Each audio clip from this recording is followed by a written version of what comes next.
Jean-Luc Lahaye, le quartier des vulnérables, le chanteur revient sur son passage en prison. Pour Le Parisien, Jean-Luc Lahaye est revenu sur son incarcération et il fait des confidences très détaillées sur la prison. Après plusieurs mois de silence médiatique, Jean-Luc Lahaye a accepté de se livrer sur son passage en prison. Mis en examen pour des agressions sur deux mineurs de plus de 15 ans, pour des faits datant de 2013 et 2014, le chanteur de 71 ans avait passé 7 mois en détention provisoire avant d'être relâché en mai 2022. Depuis, il a tenté de reprendre le cours de sa vie, en se mariant avec Paola, une jeune femme de 31 ans avec laquelle il partage sa vie depuis plus de 10 ans. Mais cette période d'incarcération reste gravée dans sa mémoire. Le QB4, le quartier des vulnérables. J'ai eu la chance d'être seul en cellule, commence-t-il par confier. Jean-Luc Lahaye se confie sur son incarcération.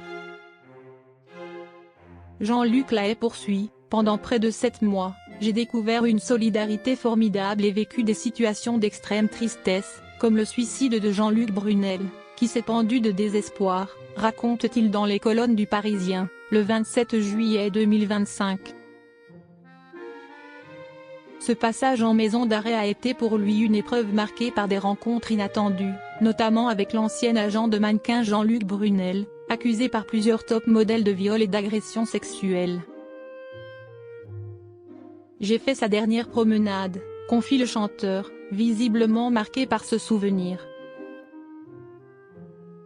Le chanteur va-t-il prendre sa retraite ou continuer la scène? Durant ces mois derrière les barreaux, Jean-Luc Lahaye dit avoir beaucoup réfléchi à sa vie, mais continue de clamer son innocence. En cellule, on est face à soi-même, même s'il n'y a pas de miroir. On se dit ses vérités.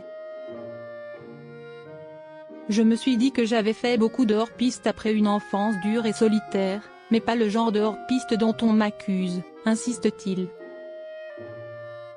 Il en profite aussi pour saluer le soutien indéfectible de son épouse. Paola est restée, parce qu'elle sait qui je suis.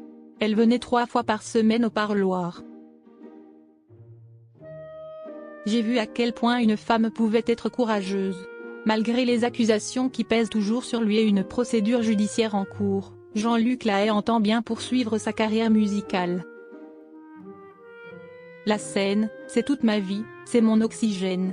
Et je n'ai jamais cédé au chantage et à la meute, déclare-t-il.